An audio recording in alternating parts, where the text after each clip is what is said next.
Então é isso. Hoje vamos reagir a um rapaz, eu não sei o nome, né? Mas ele, pelo que eu entendi, é do MBL.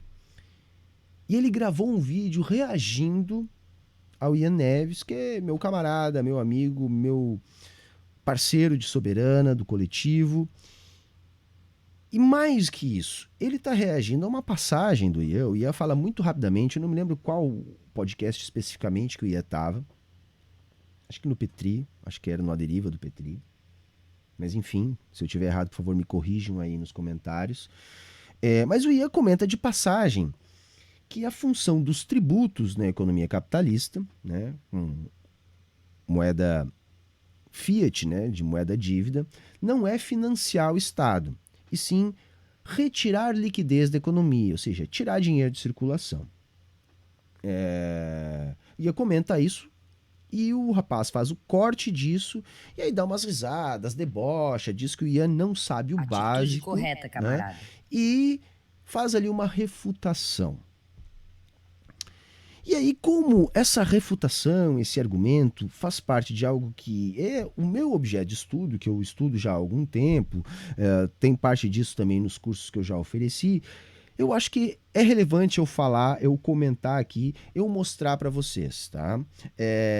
Enfim, vamos reagir ao react, tá? Eu não sei o nome do rapaz, é relevante, mas vamos tratar como o MBL, o rapaz que está aqui representando o MBL na tentativa de refutar a Soberana, vai? E eu tô aqui como membro da Soberana que estuda esse tipo de coisa para mostrar como, na verdade, o rapaz apenas falou besteira e o Ian tá correto. A primeira coisa que a gente tem que pensar é o seguinte, galera, foi um trechinho muito curto, o Ian falou de passagem, e é evidente que teria que explicar muito mais coisas para que as pessoas entendessem aquela frase solta ali do Ian. Mas, de qualquer maneira, não está errado o que ele disse, e isso eu vou provar por A mais B hoje para vocês. Beleza? Então, vamos primeiro começar a assistir ao que o rapaz disse. Vamos lá, vou colocar o vídeo aqui para vocês. O Estado não é financiado por impostos. Isso é uma das grandes falácias que a economia liberal prega, de que nossos impostos financiam o Estado. O Estado cobra impostos para enxugar a liquidez da economia, para tirar moeda de circulação. Beleza, gente? Então, assim, é aquilo que eu disse, tá? Desde que o rapaz tá rindo ali. O Ian fala isso, eu não me lembro exatamente qual era o contexto, se o Ian explicou mais, enfim, mas o rapaz pegou esse corte aí para colocar no TikTok, tá? Então, tá, vamos lá, vamos ver o que ele achou tão engraçado na fala do Ian. Vamos lá. Quando eu falo que essa galera nunca abriu um livro de macroeconomia, é porque é verdade, velho. Isso aqui é base. Vamos ver se ele abriu o livro, né? Até porque livro de macro, ou seja, de economia monetária, né, de moeda, porque macroeconomia também pode ser chamada de moeda, tá? Realmente isso é bem básico, isso é o princípio. Mas vamos lá, vamos ver o que ele sabe sobre isso, já que ele abriu muitos livros de macroeconomia, tá? Então vamos lá. Banco Central, em ativos passivos. O que a gente tem do lado dos ativos? Ele está tentando ali desenhar, gente, tá? O balanço do Banco Central, tá bom? E vou mostrar para vocês, tá? O que ele está tentando desenhar ali, acho que no Paint, tá? O que ele está tentando desenhar ali é isso aqui, tá? Isso aí que vocês estão vendo na tela. É o balanço do Banco Central, tá? Então, de um lado do Banco Central, a gente tem o chamado ativo do Banco Central, do outro lado a gente tem o chamado passivo do Banco Central, tá? Então, veja o que eu coloquei aqui, tá? Que é o que realmente interessa para nós, são os títulos do Tesouro. Mas pode haver outras coisas da composição do ativo do Banco Central. Eu coloquei como exemplo moeda estrangeira, geralmente dólares, né? Mas enfim, não necessariamente só dólares, e os chamados redescontos, que são dívidas de outros bancos. Mas guardem, tá, que no ativo do Banco Central a gente tem títulos do Tesouro Nacional. Do lado do passivo do Banco Central a gente tem a CUT, que é assim que nós vamos nos referir daqui para frente, que é a conta única do Tesouro Nacional. Então, o Tesouro Nacional tem uma conta no Banco Central, tá? Assim como todos os bancos, que eu coloquei ali como banco A, banco B, banco C, enfim. todos os bancos, tá? Todos os bancos têm contas no Banco Central.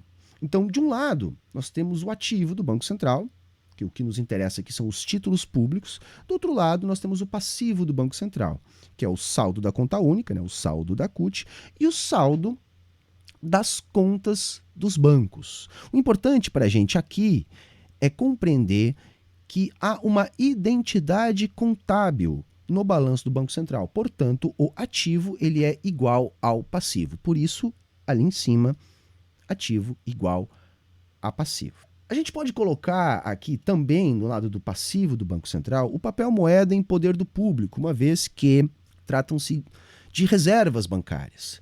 Mas não é relevante colocar, e por isso eu não coloquei no slide, por quê, gente? Porque a gente não saca do Banco Central, a gente não deposita no Banco Central. Não, a gente saca e deposita, né, a moeda manual, que é assim que a gente se refere ao dinheiro, que a gente usa as moedinhas e o dinheiro de papel, do sistema bancário. Portanto, as contas dos bancos nós vamos chamar simplesmente de reservas bancárias. Tá? O papel moeda em poder do público, nós vamos conversar sobre ele depois, quando nós formos falar dos agregados monetários. Mas por que eu já estou adiantando isso? Porque o nosso rapaz ali já começa fazendo uma confusãozinha a respeito disso. Mas guardem o seguinte, guardem que esse é o balanço do Banco Central, ativo tem que ser igual ao passivo, o que nos interessa do lado do ativo do Banco Central são os títulos do Tesouro Nacional, e o que nos interessa do lado do passivo do Banco Central é a CUT, a Conta Única do Tesouro, e as reservas bancárias, compostas pelas reservas dos bancos, das contas dos bancos. Beleza, gente? Agora vamos voltar lá para o nosso rapaz. Agora vamos ver o que ele está colocando ali. Então vocês podem ver, está um pouco apertadinho ali, mas dá para ver, né? Ele está ali colocando BC, então Banco Central, e está fazendo aquilo que a gente encontra nos livros didáticos de macroeconomia, passivo igual a ativo. Então tem do lado um Azinho mal desenhado, do outro lado um Pzinho. Tá? O que o Ian disse, para nós não esquecermos, é que os tributos retiram moeda de circulação, ou seja, enxugam liquidez. Vamos ver o que ele vai dizer para refutar isso que o Ian falou. A gente tem títulos do Tesouro Nacional, para entender aí. Viu? Eu tinha dito isso lá para vocês. Né? O que nos interessa do lado dos ativos são os títulos do Tesouro, né? E o que você tem do lado dos passivos? Você tem papel moeda. Aí, Quando? Aí é que tá. Ele já começou errado. O papel moeda. Não, nós temos as reservas bancárias. Tá? Ele vai falar em papel moeda, que nós vamos chamar de papel moeda em poder do público, moeda manual. Por definição, a moeda manual é reserva bancária. Mas é aquilo que eu tentei explicar aí para vocês. Ele já começa a explicação errada. Por quê? Porque é irrelevante falar em papel moeda em poder do público no balanço do Banco Central. Porque essa relação é feita a partir dos bancos. Né? Então, o que interessa são as reservas bancárias para compor, vamos dizer assim, o balanço do Banco Central. Mas esse é um erro menor, ele vai falar mais bobagem daqui para frente. O Banco Central quer alterar a quantidade de moeda que circula na economia, o que ele faz? Cobra impostos? Não! Ah, não? Não! Não, ele disse que não, né? Então vamos entender. Ele disse, olha, se o Banco Central quer alterar a quantidade de moeda na economia, ele cobra impostos? Diz o moleque, não, não, não. Vamos ver o que acontece no balanço do Banco Central, no momento que o Banco Central está percebendo uma cobrança de impostos na economia, porque não é o Banco Central que recolhe impostos, né? A gente paga impostos para a Receita Federal, não é para o Banco Central. Tá? Vamos ver o que acontece? Eu vou mostrar para vocês. Estão vendo essa imagem? O que tem nessa imagem? A gente tem de novo o balanço do Banco Central. E a gente tem aqui o que acontece no balanço do Banco Central quando o governo recolhe tributos, ou seja, quando ele cobra impostos. Percebam, não há alteração no lado do ativo do Banco Central quando está acontecendo a cobrança de tributos. Por quê? Porque de um lado nós vamos ter a diminuição das reservas bancárias, do lado do passivo, enquanto aumenta o saldo da conta única mantendo a identidade contábil. Estão percebendo? Porque o que acontece? Nós não pagamos tributos diretamente para a Receita. A gente faz isso por intermédio do sistema bancário. Então, os nossos tributos são pagos por nós pelos bancos. Os bancos intermediam, se é que existe essa palavra, essa transação. Então, quando a gente está liquidando tributos, a gente, no final das contas, está creditando saldo na conta única do Tesouro e está retirando o saldo das reservas bancárias, ou seja, dos bancos que fazem esse meio de campo, essa transação para a gente. Agora, reparem, e isso é o mais importante para vocês entenderem o tamanho da bobagem que o rapaz falou. O saldo da conta única é passivo não monetário. As reservas bancárias é um passivo monetário. Trocando em miúdos, reservas bancárias é moeda. Saldo da conta única não é moeda. Estão entendendo? Então, na prática, quando há recolhimento de tributos, o governo está tirando moeda de circulação. Está diminuindo o nível de reservas bancárias em circulação. Não há alteração no lado do ativo do Banco Central nesta operação. Há uma diminuição do nível de reservas, enquanto que aumenta o saldo da conta única. Então há uma alteração da composição do passivo do Banco Central. E como que acontece essa alteração da composição? Você tira um passivo monetário de circulação, em bom português, moeda, e acrescenta o saldo da conta única do Tesouro. Ah, Humberto, mas a conta única do Tesouro não é uma conta com saldo em moeda? Não. Por quê? Nós já vamos falar dos agregados monetários. Os agregados monetários são aqueles que constituem a base monetária. O saldo da conta única não compõe base monetária, não é considerado base monetária. As reservas bancárias são. Então, por definição, reserva bancária é moeda. Saldo da conta única não é moeda. Quando o governo tributa, os bancos fazem essas transações. Então, diminui o nível de reservas dos bancos, aumenta o nível da conta única do Tesouro, não havendo alteração na identidade contábil entre passivo e ativo. Beleza? Aí, gente, vamos ver o que o rapaz está falando a respeito disso. É básico, tá? Ele faz operação de open market. Se ele quiser diminuir a quantidade... Ele está falando de outra coisa. Ele está falando de operação de open marketing, que vai alterar o nível de ativos do Banco Central, que é outra coisa. O que o Ian falou foi tributação, foi aquilo ali que eu mostrei para vocês. O que o rapaz vai tentar explicar aqui é uma operação de venda de títulos públicos. Ou seja, não tem nada a ver com o que o Ian falou. O Ian falou de tributação. O que ele está explicando aqui não é tributação, é venda de títulos públicos. Quando o Banco Central vende títulos públicos que estão em seus ativos, ele está tirando moeda de circulação também. Também. É uma outra forma de fazer aquilo que os tributos também fazem. Porque essa questão dos tributos acrescentarem ou retirarem dinheiro de circulação vai depender do resultado fiscal. Porque se o país tiver um superávit fiscal, ele tirou dinheiro de circulação. Se o país tiver um déficit fiscal, ele colocou o dinheiro em circulação. E isso vai depender da relação entre gastos e tributação. Então, basicamente, quanto ele mais tributa do que gasta, ele tira dinheiro de circulação. Quanto ele mais gasta do que tributa, ele coloca dinheiro em circulação. É rigorosamente isso que acontece. Então, qual o erro da fala do Ian?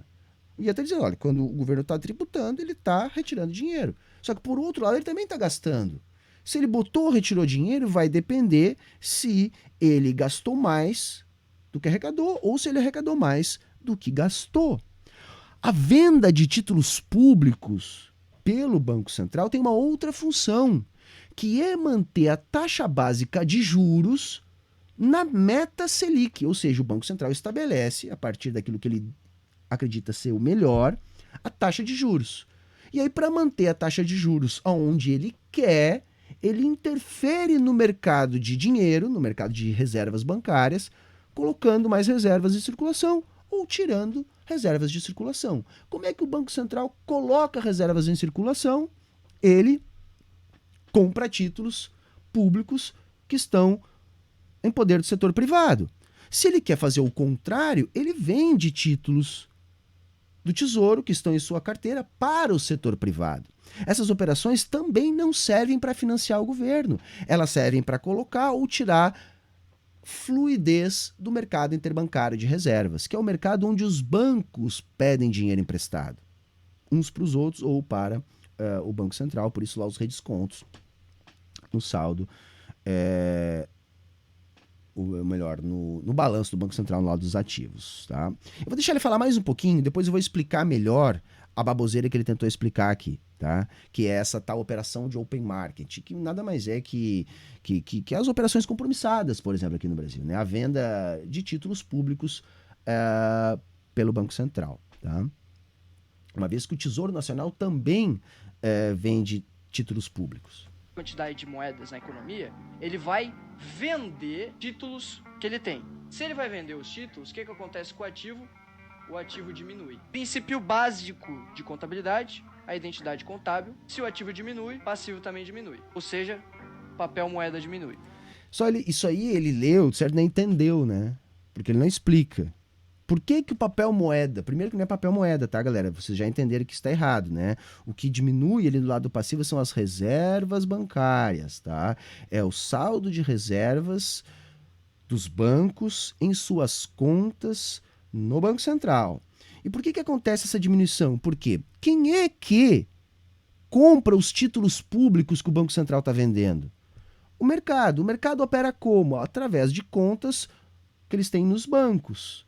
Portanto, quando o Banco Central vende títulos públicos, ele diminui o seu ativo. E por que o passivo diminui exatamente na mesma proporção? Porque vai ser retirado desse passivo, ou seja, das contas dos bancos no passivo do Banco Central, o valor para a compra desses títulos. Então, na verdade, o que o Banco Central está fazendo?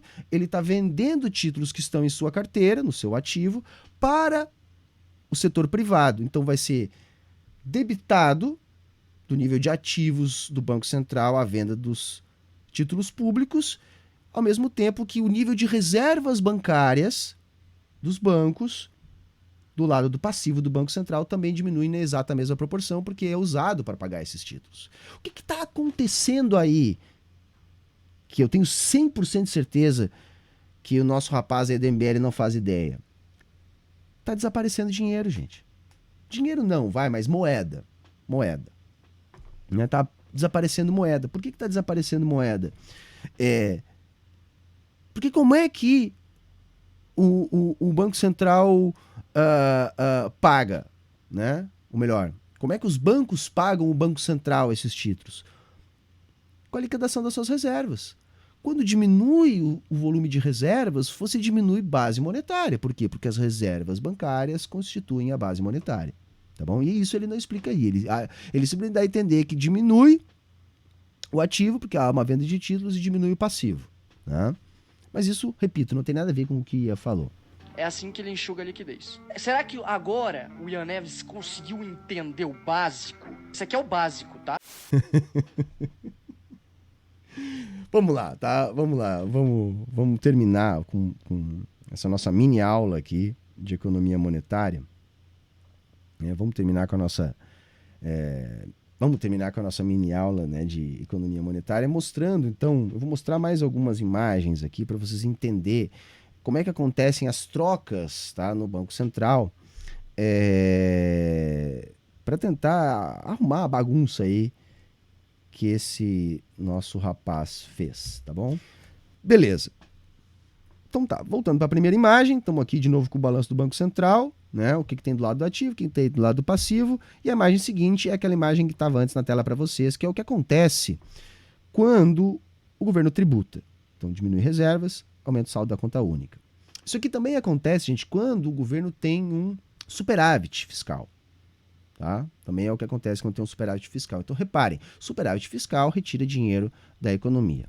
Aqui nós temos uma outra situação, tá? Vamos supor que o Banco Central quer recompor as reservas bancárias, né? Ou seja, ele quer reduzir a taxa de juros. Então, vamos supor que a taxa de juros está subindo mais do que ele deseja, ele quer reduzir a taxa de juros, aumentar o volume de reservas, né? Que é baixar o preço do dinheiro. Então, o que que ele faz, tá? O que que ele faz?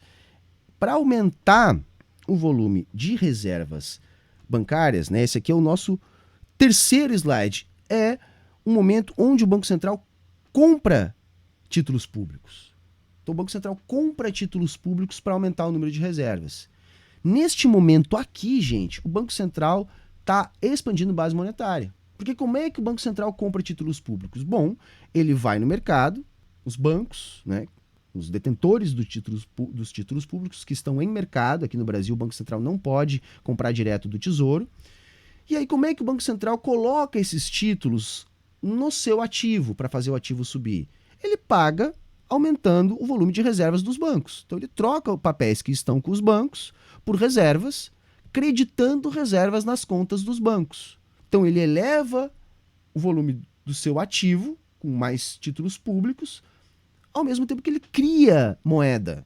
Ele cria moeda na conta dos bancos para comprar esses títulos públicos. Criando moeda, ele reduz a taxa de juros no mercado interbancário de reserva. Por quê? Porque tem mais dinheiro em circulação, esse dinheiro fica mais barato. Estão entendendo?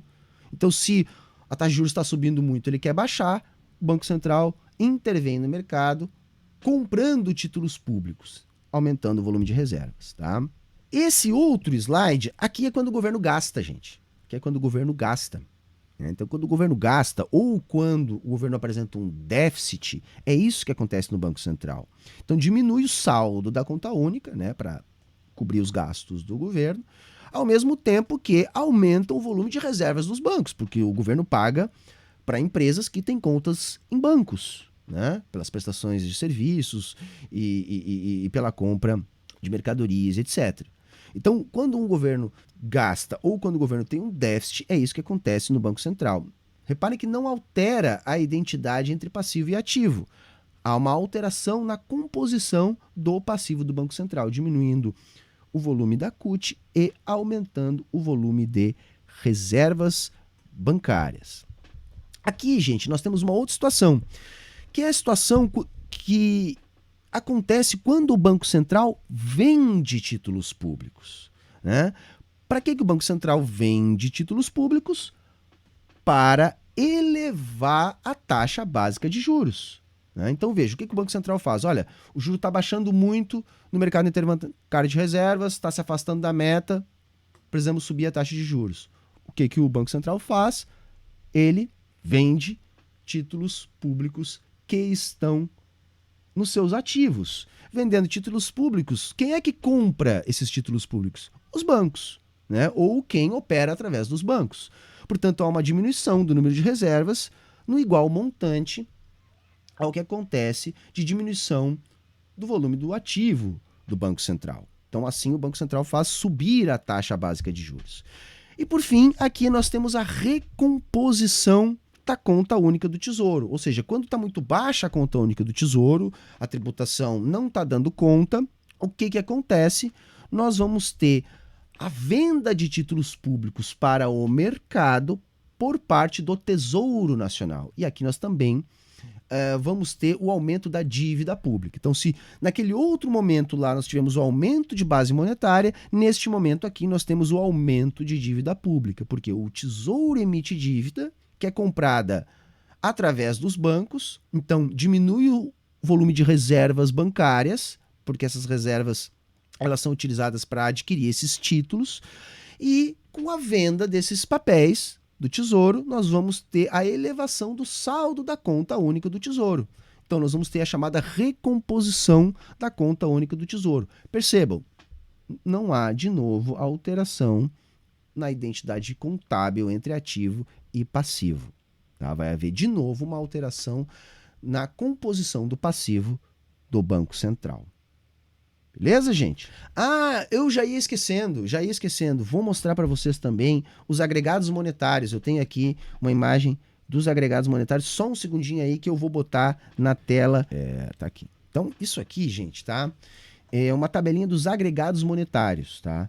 Basicamente, eu utilizo isso aqui para explicar o que é base monetária. Tá? Então, vocês estão vendo ali base monetária, é o que nós vamos chamar de BM. Tá? BM é a base monetária. O que é a base monetária de um país? É o papel moeda em poder do público, tá? Mais os encaixes bancários, que é aquele Ezinho ali. Aquele Ezinho significa os encaixes bancários.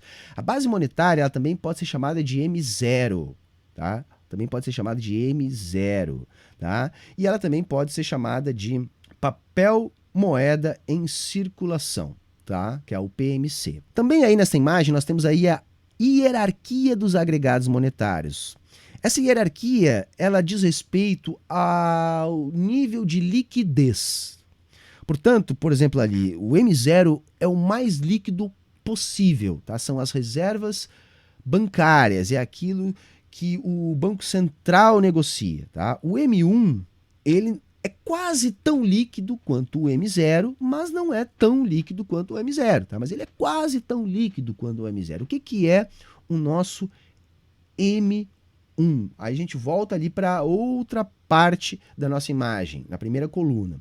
O M1, gente, tá? São os meios de pagamento, que é o MP que tá ali. MP, então, meios de pagamento, ou M1. O que é que compõe os meios de pagamento M1, tá? Meio de pagamento do tipo M1, tá? Porque todos ali, o M2, M3, M4, todos são meios de pagamento, tá? Aqui nós estamos falando do M1. Bom, o M1 é o papel moeda em poder do público, tá? Mais os depósitos à vista, tá? Mais os depósitos à vista. Portanto, nós vamos ter ali a moeda escritural bancária, que são os depósitos à vista. Tá? Os encaixes bancários que compõem lá a base monetária, junto com o papel moeda em poder do público, são as reservas bancárias, que nós estávamos falando antes, e as reservas compulsórias quando existem. Tá? Então, reserva voluntária, que é aquilo que os bancos deixam nos seus caixas, e as reservas compulsórias, que é aquilo que os bancos deixam nos seus caixas obrigatoriamente. Né? São os chamados encaixes bancários, mais o papel moeda em poder do público. Tá? Os depósitos à vista, que a gente está vendo ali no M1, é a moeda escritural bancária, é aquela moeda criada pelos bancos, ou seja, é o saldo das nossas contas bancárias. O dinheirinho de papel, as moedinhas que a gente carrega é moeda manual, é reserva bancária. Agora, o saldo das nossas contas nos bancos é o que os economistas chamam de depósitos à vista. Eles ajudam a compor o M1. Mas é moeda escritural bancária, é dinheiro criado pelos bancos, tá? Não pelo Banco Central. Dinheiro criado pelo Banco Central são as reservas bancárias, tá? E o papel moeda em poder do público, porque ele também é reserva bancária. Beleza? A moeda manual, portanto, mais a moeda escritural são os meios de pagamento. Moeda manual é uma outra forma de chamar as moedinhas de dinheiro de papel e as reservas bancárias, né? E a moeda escritural são os depósitos à vista. São esses saldos das nossas contas bancárias, tá? Aí nós temos ali, gente, também compondo o papel moeda em circulação, o papel moeda emitido menos o caixa do Banco Central. Tá? Então, o papel moeda em circulação, ele é o quê? Além de ser base monetária, ele é o papel moeda emitido menos o caixa do Banco Central. Então, o PME é o papel moeda emitido e o C é o caixa do Banco Central. Tá bom? E depois ali a gente tem o papel moeda em poder do público, que é o quê? O papel moeda emitido menos os encaixes bancários.